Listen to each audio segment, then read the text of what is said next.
Nous voulons t'écouter, Seigneur, notre Père. Merci encore pour cette grâce que tu nous accordes, Seigneur, d'être à l'écoute de ta parole. Toi qui es notre Seigneur, notre Sauveur personnel, glorifie ton nom, Seigneur. Manifeste-toi. Oui, Seigneur, ta parole nous donne la vie. Gloire à ton notre Père. Dans le nom de Jésus, nous avons ainsi prié. Nous disons Amen. Amen. Amen. Amen. Nous sommes en train de continuer donc ce texte de Jean chapitre 1 verset 48 à 51. Et dans ce texte, nous voyons la rencontre de Nathanaël avec Jésus. Cette rencontre a été facilitée par Philippe. Philippe a rencontré Nathanaël. Il lui a présenté Jésus. Il lui a dit que nous avons trouvé celui de qui Moïse a écrit dans la loi et dont les prophètes ont parlé.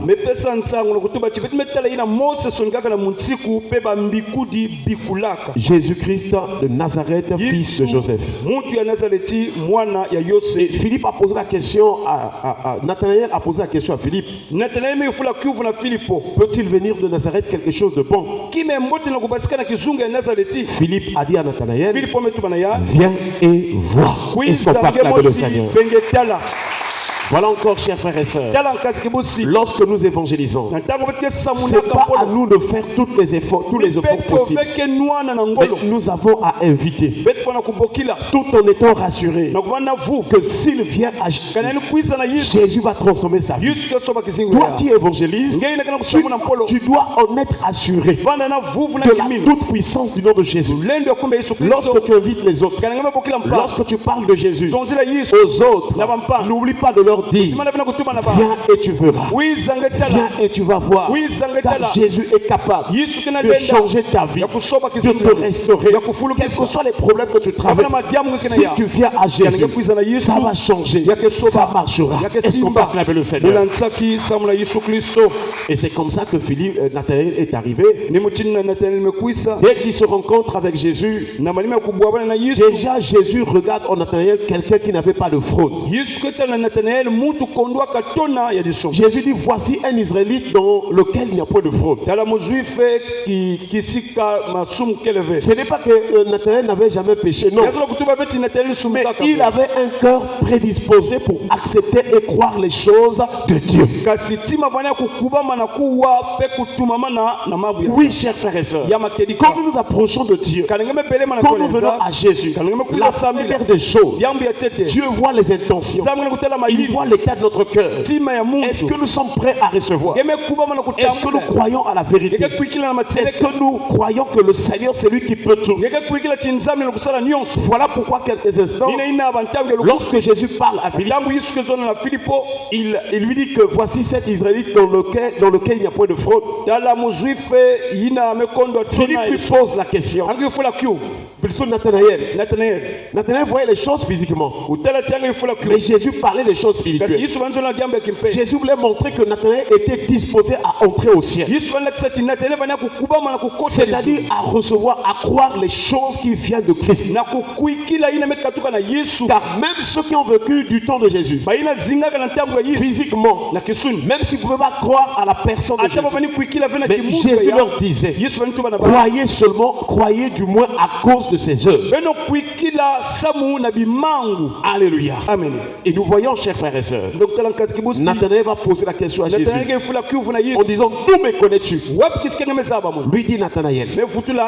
Jésus lui répondit, avant que Philippe t'appelle, quand tu étais sous le figuier, je t'ai vu. Est-ce qu'on peut acclamer le Seigneur? Voilà donc ce que nous sommes en train de voir. Nous avons compris que Dieu nous avait connus avant. Et si aujourd'hui tu es devenu chrétien ou chrétienne, ce n'est pas un hasard.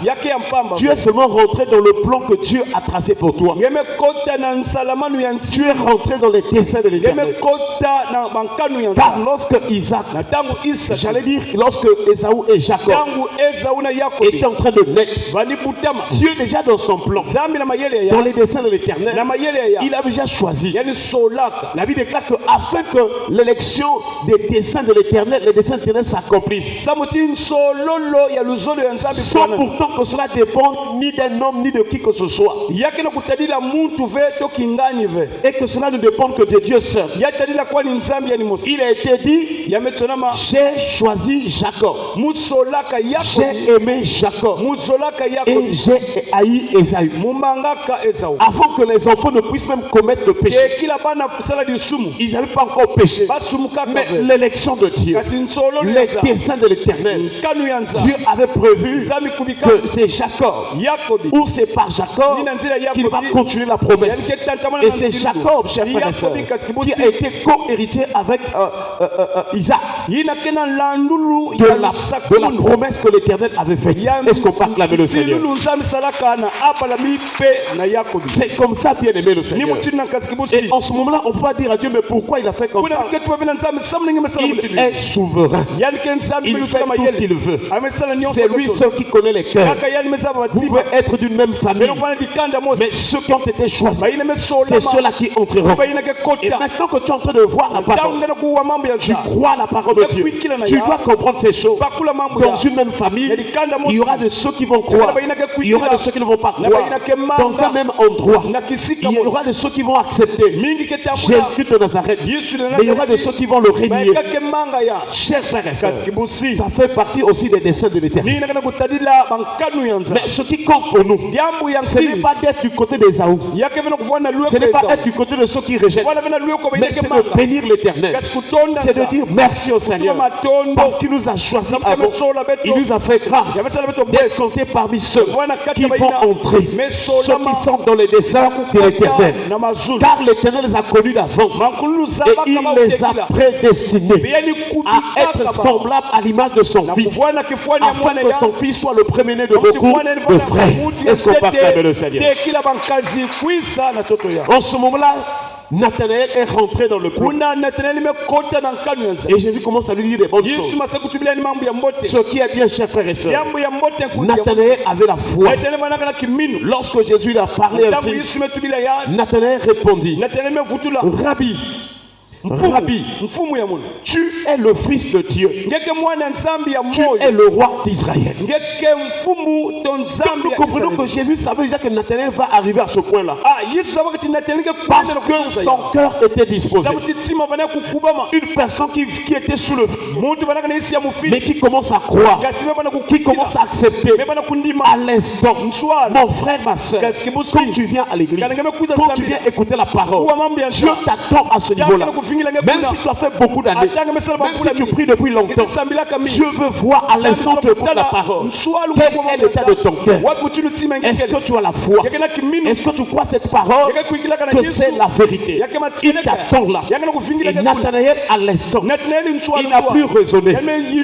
Lorsqu'il a entendu Jésus, il a dit, Rabbi, est-ce que Jésus est ton Seigneur? Est-ce que c'est lui qui règne dans ton cœur?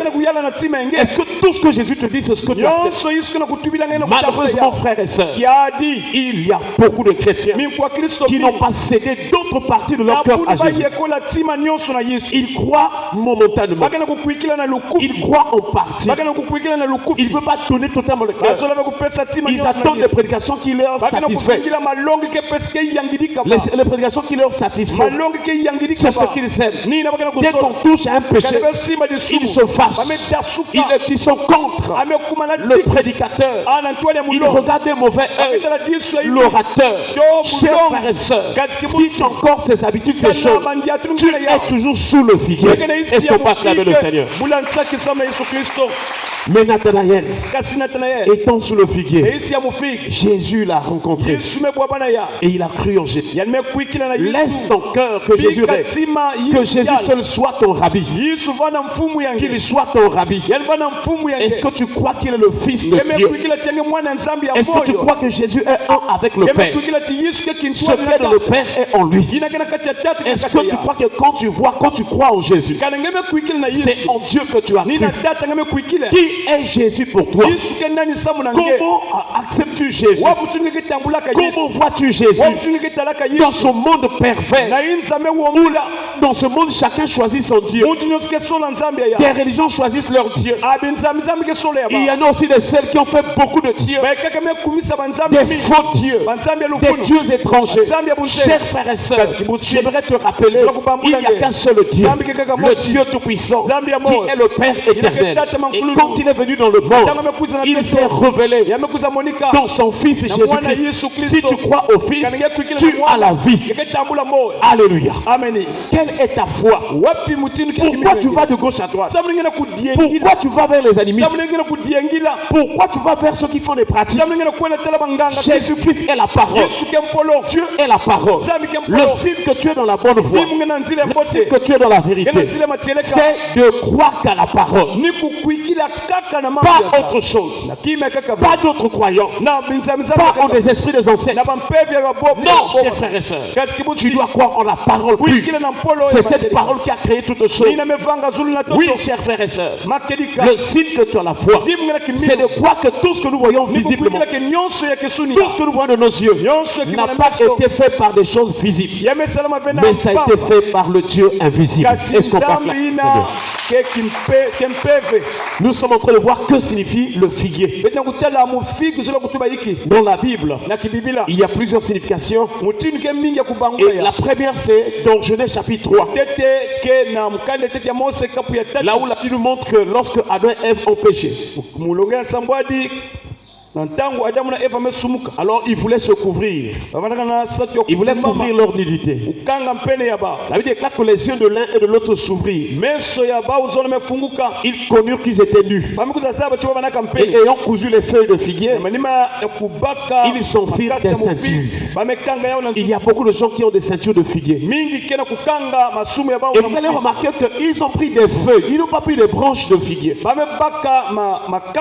Mais ils ont pris des feuilles. Et ils ont fait par ces feuilles-là des ceintures pour couvrir la nudité. Or, chers frères et sœurs, lorsque nous voyons une feuille, la feuille nous rappelle la fragilité. La feuille est fragile. Mais la feuille est aussi agitée de côté et d'autre. Quand le vent souffle, la feuille bouge n'importe comment. Donc la feuille, c'est l'image aussi d'une vie fragile, d'une vie faible, d'une vie qui n'est pas stable. C'est comme une vie qui c'est un roseau. Il suit n'importe quel mouvement. Et c'est cette ancienne vie que nous avions. La Bible déclare que nous étions tous comme des brebis errants. Et chacun suivait sa propre voie. Mais l'Éternel a fait retomber sur Jésus-Christ l'iniquité de nous tous. Oui, ce matin, peut-être que tu es faible. Il y a un péché qui est en train de te dominer. Il y a une mauvaise pensée qui est en train de te dominer. Ce matin, si tu crois en Jésus, il va t'enlever de là où tu es sous le figuier pour te donner une nouvelle identité, un nouveau statut. Et c'est là où, chers frères et sœurs, même quand la tentation viendra, par la puissance du Saint-Esprit, tu pourras dire au péché, non au péché. Alléluia. Nous avons été sauvés pour avoir la force, de dire non au péché, pour ne plus être redevable à la chair. Les attaques peuvent venir, les traits enflammés peuvent venir, les pensées du diable peuvent venir, les pensées de péché peuvent venir, mais nous avons une arme spirituelle. La Bible déclare: prenez par-dessus tout cela le bouclier de la foi, avec lequel vous pourrez éteindre tous les traits enflammés du malin. Est-ce qu'on peut acclamer le Seigneur? Tu n'es plus esclave du péché, mais tu as été affranchi. Tu es libre. Quel que soit ce que le diable va te proposer, tu as la liberté de dire non. Il ne peut plus t'imposer quoi que ce soit, parce que tu n'es plus sous la loi du péché, la mort, mais tu es dans la loi de l'esprit de vie en Jésus-Christ. La feuille, c'est l'image aussi des douleurs. C'est-à-dire une vie qui passe de douleur en douleur. À cause du péché aussi, à cause des blessures. Une vie qui passe de problème en problème. La feuille, c'est l'image d'une vie qui est flétrie. Donc, pendant que les choses sont en train d'aller en abondance, toi tu ne fais que flétrir. C'est ce que veut dire la feuille. C'est le péché qui flétrit tout. Attention au péché. Même si personne ne te voit, si tu pêches volontairement, là où tu étais, le péché va commencer à te flétrir. Alléluia. Amen. Job nous rappelle quelque chose. Job chapitre 13. À partir du verset 25 jusqu'au verset 26. Il est écrit: veux-tu frapper une feuille agitée? Veux-tu poursuivre une paille desséchée? Pourquoi m'infliger d'amères souffrances? Me punir pour des fautes de jeunesse. Job est en train d'implorer Dieu. Il est en train de parler de sa vie. Il était dans la douleur. Il était dans la maladie. Mais quand il parle à Dieu, il rappelle que sa vie est comme une feuille.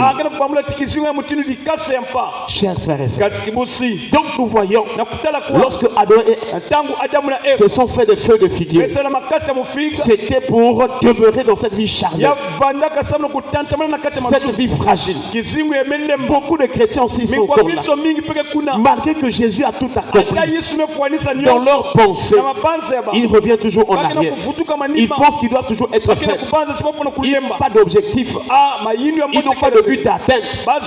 Ils pensent que la vie éternelle, ils pensent que la vie avec Dieu, c'est toujours être en Égypte, c'est toujours être dans le monde. Même quand on va à l'église, on peut quand même goûter encore, on peut encore repartir dans les choses du monde. Chers frères et sœurs, quand on sort de l'Égypte, on ne doit plus y retourner. Est-ce qu'on va clamer le Seigneur? Quand tu sors de la boisson, tu ne dois plus y retourner. Quand tu sors de la cigarette, tu ne dois plus y retourner. Quand tu sors des calomnies, tu ne dois plus y retourner. Quand tu sors des mensonges, tu ne dois plus y retourner. Frères et sœurs, est-ce que tu es comme les Dathan, Korah et Abiram, qui avaient tous les regards pour repartir en Égypte, qui avaient tous les souvenirs de l'Égypte? Chers frères et sœurs, si Dieu t'a sauvé, tu dois suivre les pas qu'il te montre. Même si tu es dans le désert, ne pas monter. Comme c'est Dieu qui t'a appelé, il te donnera à manger. Il va faire des miracles. Reste là où Dieu te dit de rester. Suis le chemin que le Seigneur a tracé pour toi. Laisse les gens se moquer de toi. Toi, ce qui compte, c'est la parole qui sort de la bouche de Dieu. Acclamez le Seigneur.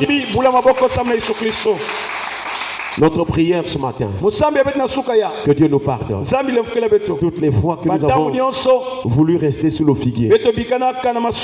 Personne n'était dans la prière. Tu vas remercier la parole de Dieu et tu vas prier pour que Dieu te pardonne toutes les fois que tu t'es entêté dans un péché. Et les vont nous voir prier le Seigneur au nom de Jésus.